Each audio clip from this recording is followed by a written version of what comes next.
Hey, what is going on, everybody, and welcome to Fantasia. For today, we're going to be jumping into another session of Epic 7 now today.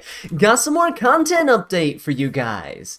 So starting off here, we have New Kid Aiden. Yes, that's right. They actually made a brand new ML4 to kind of fill in the last element that we were missing. A dark 4-star Aiden. We'll get to her kit later, right? We're taking a look at the quick 1-minute summary here to see what is going to be coming up. Now we got a New Year's special check-in event, which is kind of nice, you know, getting some leaves, getting some 1,000 Skystones for free, which you definitely don't want to miss out on here. Helps you refresh the shop, helps you go ahead and stock up on those mystic metals. Now, going into this here, this is probably the most exciting thing. I've been asking for this to come back for quite a while now. The Craft Your Best Gear event. It's huge because you get to get 2 perfect pieces, right? You get to have 1 piece of left side gear, 1 piece of right side gear. The left side gear here is going to have either weapon, helmet, or a chest piece, and the right side gear, a necklace, a ring, and a boot. We'll probably make a video about like what is the best type of piece to kind of go for as well, so be on the lookout for that. But yeah, this event is going to be running throughout the month of January, and honestly, you definitely don't want to miss out on this. Can get you the best speed gear that you'll probably have, at least the most optimized speed gear that you'll probably ever get, right? And that's probably one of the best things to get from this event. All right, next up, we do have a rerun side story of the Secret Garden featuring Bibulus, which is great. It means that Bibulus is going to be coming back, as well as Blooming Litica. Moving on, we have a new World Arena season beginning. Really shaky on this right now because I'm really hoping that they're implementing some new changes into World Arena before they roll out, like, well, I mean, they've already kind of missed the chance to test out new things with the preseason. They said they were going to do something with the upcoming World Arena season. I'm really hoping they're changing some sort of frenzy, some sort of rule for it. But regardless, we are getting a Sylvan Sage Vivian skin at the end of the season, which is kind of cool. Hopefully it will match the theme of Mediator Cowric, because his skin I actually really like. Makes him look like Seto Kaiba. Hey, perhaps they'll give Sylvan Sage Vivian a Blue Eyes White Dragon skin. Who knows? It would be kind of cool. Just saying. Just saying, Smilegate. Alright, next up we got some, not Blood Moon Haste, it's just regular Haste with RNL on rate up. Definitely skip that, because if you don't have these limited units, highly recommend snagging yourself a Bibulus or Blooming Litica if you so desire. Bibulus has kind of fallen off just because the counter meta has kind of been pretty much countered and cornered by Mort, right? With Band Protection and Mort, you really don't have to worry too much about Navy Captain Landy's Abyssal U Fiends and the whole RNG shenanigans that come with those 2 units, along with the plethora of other counter units that are out there, right? Mort is just really, really strong with his passive. You don't have to do anything with them. Bibulus, solid unit though. If you want to pick her up, if you like her design, she's really good at Nightmare Labyrinth, which I do use her for Nightmare Queen, but for PvE content, there are other options. You don't really have to get her. Same with Blooming Litica. Even though she got a buff, she really still sees pretty much no play.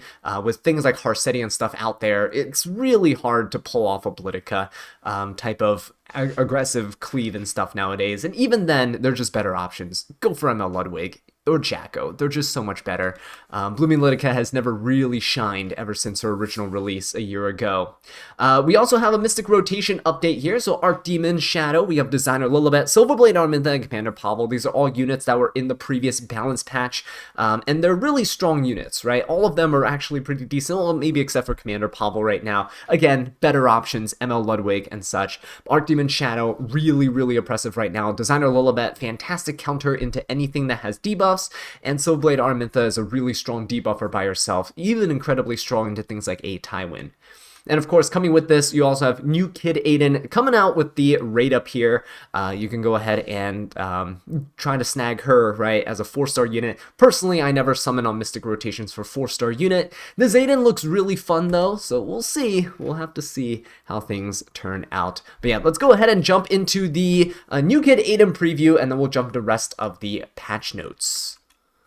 Alright guys, let's go ahead and jump into the update content for this week. It's actually a pretty light update. We did take a look at the 1-minute summary here, and the main thing that's going to be on this page that we're going to talk about is the Bibulus side story. Now, if you haven't played the Bibulus side story before, it's actually a decent one. I think it's really chill, really relaxed. It's actually a complete 180 from the Young Senya side story if you had managed to finish that. It was a pretty big slog for me. I think there's a few things that they can do to improve it for next time, at least a few mechanics for any future events that are going to be similar in nature. I think they can just kind of tweak how you can move around the map and all the little side quests and stuff. Maybe make the little chest that you can find around the map a little easier to find, so it becomes less of a chore and a little bit more enjoyable. But either way, moving on to this rerun side story here. If you missed out on Bibulus or Blooming Litica last year, you can definitely summon for them this time around. Although Bibulus a little bit less useful now because counter meta has kind of fallen off to the wayside and in favor for more consistent cleaves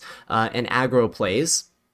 But yeah, and the Blooming Litica really never had her time to shine. She did get a buff recently in the past few months, but it's not something that's ever really changed her and made her more viable. You can pair her more with Harsetti nowadays, but even then, she's still not the greatest, overshadowed by a bunch of other units that are way more consistent in their damage output.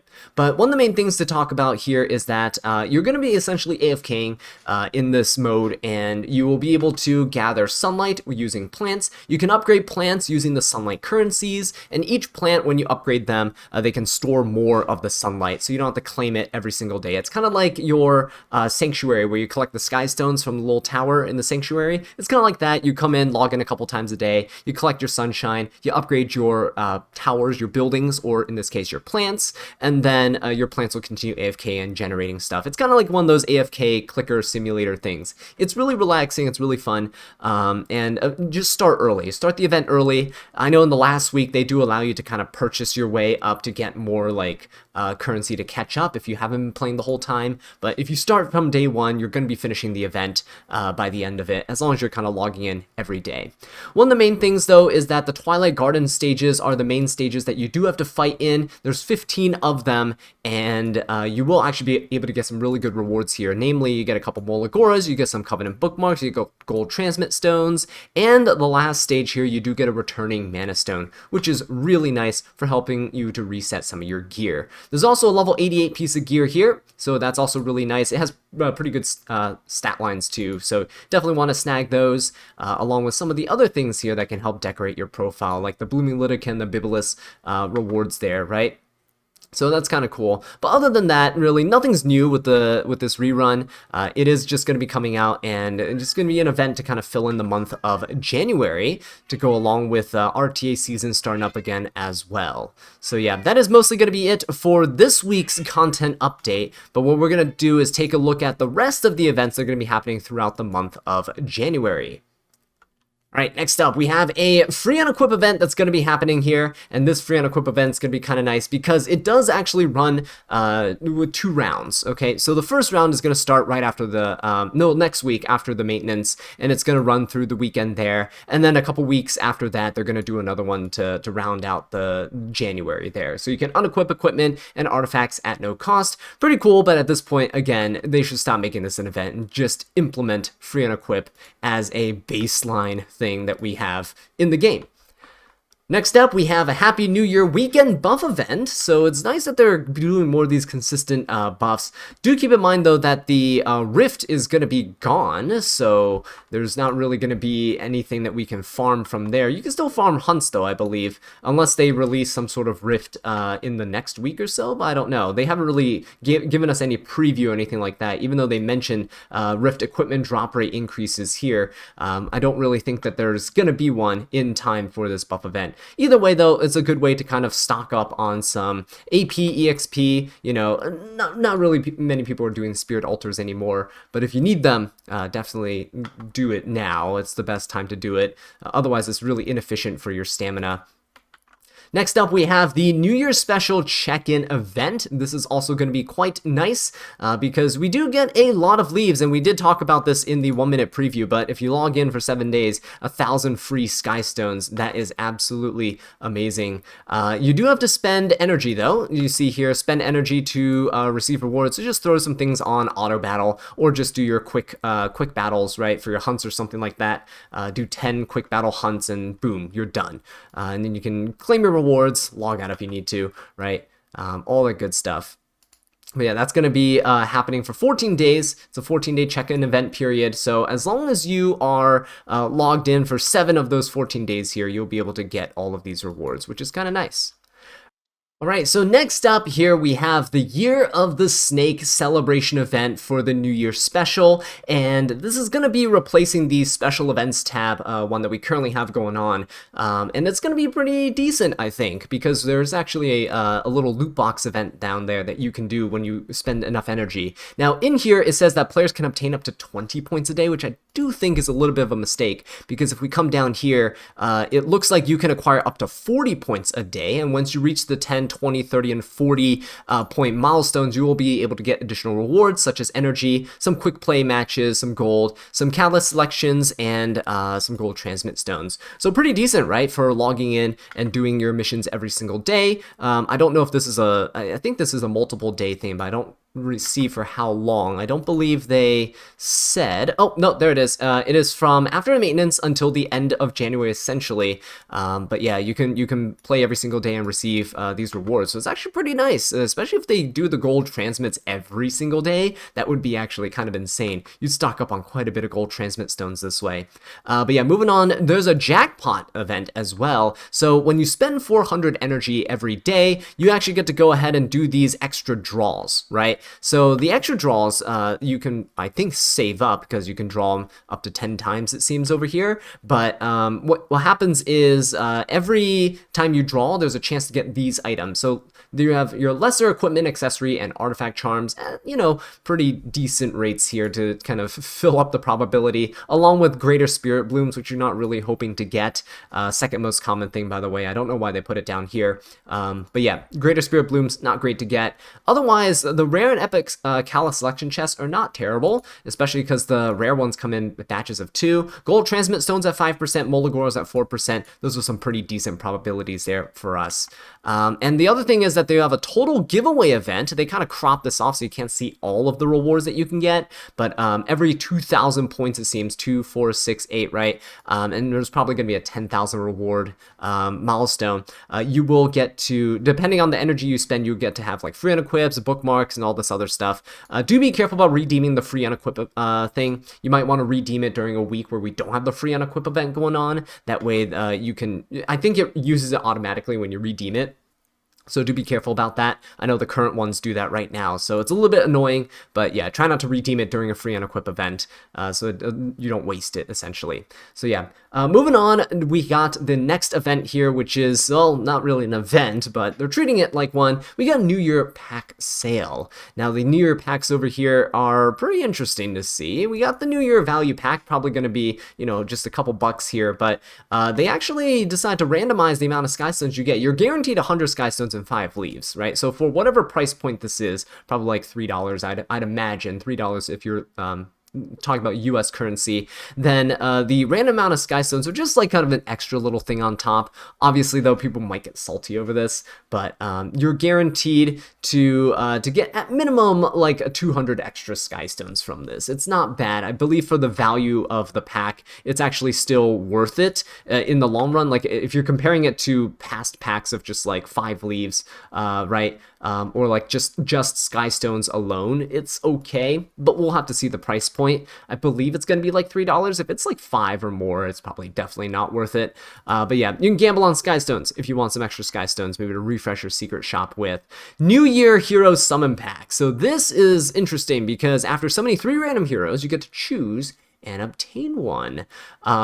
Now, what happens is you will summon 3 heroes, right? Out of this list down here, you also get these random things like 4 to 5-star hero summon tickets, Slate of Fate, and a Potion of Ascension.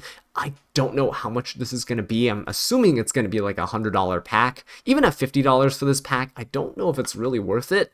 So you're going to get 3 of these randomly. Elvira, Fenris, Brigitte, Genoa, and Immortal Wukong.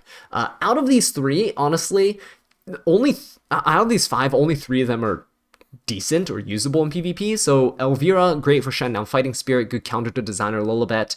Genoa, obviously still really good nuke with his rage damage. I still use him quite a bit. And Immortal Wukong is pretty decent as well. His Rift has ended, unfortunately, but Wukong himself is still a decent PvE or PvP unit with his anti-crit and his defense penetration resistance in his passive, right? So yeah, out of these, you get to pick one if you summon 3 of them. The good thing is, I guess, if you don't own any of these units, at the very least, you're going to get one usable one, because let's assume you get Brigitte or Fenris.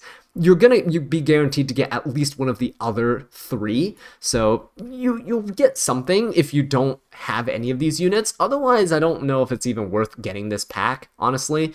Even at a $50 price point, we just got a Slate of Fate that was sold to us for like $5, and that's a really nice little item to have. But yeah, the Hero Summon tickets as well, pretty decent. Potion of Ascension, pretty worthless overall because they give it out for free so often with events. So yeah, $50 for this, right? A 5-star could be okay, again, if you don't have any of the units. If you have some of the units, probably not worth the gamble.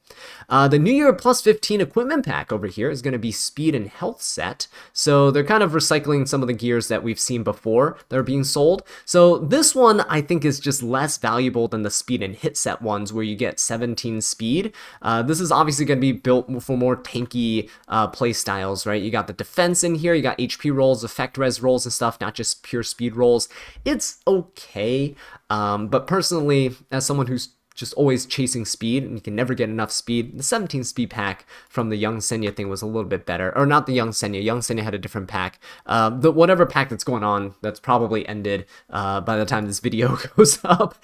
That's probably better than this. So yeah, 17 speed one. But yeah, this is probably going to be a $50 pack as well. So for all the gear, you get some charms and stuff, which doesn't really matter. A couple of modifications chests, which again, don't really matter. You accumulate those pretty quickly as you're playing the game. And 3,000 gold, pretty much worthless. You can get that with a quick, just a few auto repeats of Hunt or something like that, and selling the gear that you'd get as drops. So yeah, for these, a little bit on the side of pass. But if you're really in need of gear, it might be decent. A good way to kickstart your account, right? It's decent pieces that'll last you throughout the time that you play the game, at the very least. Those pieces I can definitely have use for, just that I don't think it's worth paying for. New Year artifact selection chest here. This one's actually kind of weird. So you don't actually summon 3 and then pick one. You just get to pick one out of the 5 stars here. So these are just the 5-star units that we had earlier. Beguiling Wings for Elvira, Renewed Will for Fenris, Bird's Eye View for Brigitte, Dark Blood Keeper for Genoa, and Rui Jinkupang for Wukong. So out of all these, Rui Jinkupang is pretty good for Wukong himself. Dark Blood Keeper I don't use on Genoa. Most people tend to use Wind Rider on Genoa instead, but I do put Dark Blood Keeper on my Midnight Gala Lilius, although she's kind of fallen off the meta too, which I really do appreciate. But yeah, I don't think this is really worth grabbing here. Bird's Eye View, it's an okay artifact. It does allow you to start with souls, but keep in mind it's an artifact that really you only get use out of if you have it at plus 30 to get the 20 souls to Soulburn with. Yeah, otherwise you're going to start with some souls, and I think when you use a non-attack skill, you get some more souls. It's just not really too worth it unless this is maxed out. Renewed Will is actually a pretty decent one for some openers. Bryceria and Flitica can definitely use Fenris's artifact here. It allows you to combat readiness push your team up, which is really nice, especially units like Bryceria who normally don't have any way of bridging for your team. Flitica already naturally pushes up, right, with her S3, but here you won't be able to do that with Bryceria. So it's a pretty decent artifact, pretty popular on her. And Beguiling Wings, you could go for a different artifact here on Elvira. You can actually use Midnight Gala Lilius' artifact on Elvira instead. Gives you 30% effect resistance, which is not terrible. Beguiling Wings, though, it's okay. I just wouldn't go out of my way to purchase a selector for it. You'll probably get it. All these things, by the way, are non-limited units. So all of these you can just get from random Covenant summons and drops throughout the way as you play the game. So it just depends on your luck and how it goes.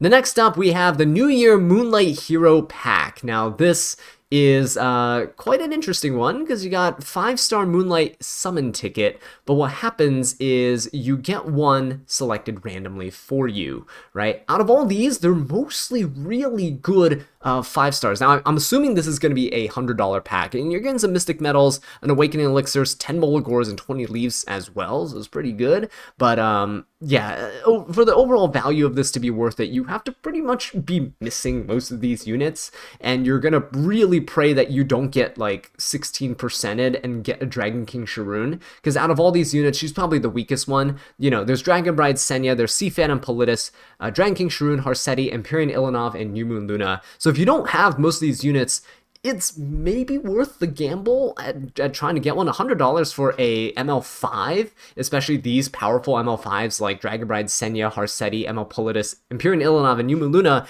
It's kind of worth it, right? If someone just came out, if they released a banner, they're like, hey, Dragon Bride Senya banner, you can summon for her, or you can pay $100. I bet you a lot of people would be like, screw summoning, we'll just pay the 100 and guarantee her, right? So keep that in mind, but also that Dragon King Sharoon's in here. If you get 16%ed, think about how often you get 15% in RTA, right? Feels bad. It might happen to you here. So it's a high risk, high reward type of thing, right? But even then, I think Dragon King Sharoon's a pretty decent unit. I do use her quite a bit. At least I did with DDR and A Taiwan when they were super popular. She's still pretty good into things like Morton stuff nowadays as well. So do keep that in mind. But yeah, these packs are the last thing that we're going to cover in this update video. So hopefully you guys did enjoy. Let me know what you are looking forward to this new year. Do you have any resolutions for your personal life, for the game? What are you hoping to see get implemented as we move forward? But with that being said though, guys, thank you so much for watching, and I'll catch you in the next one. Take care.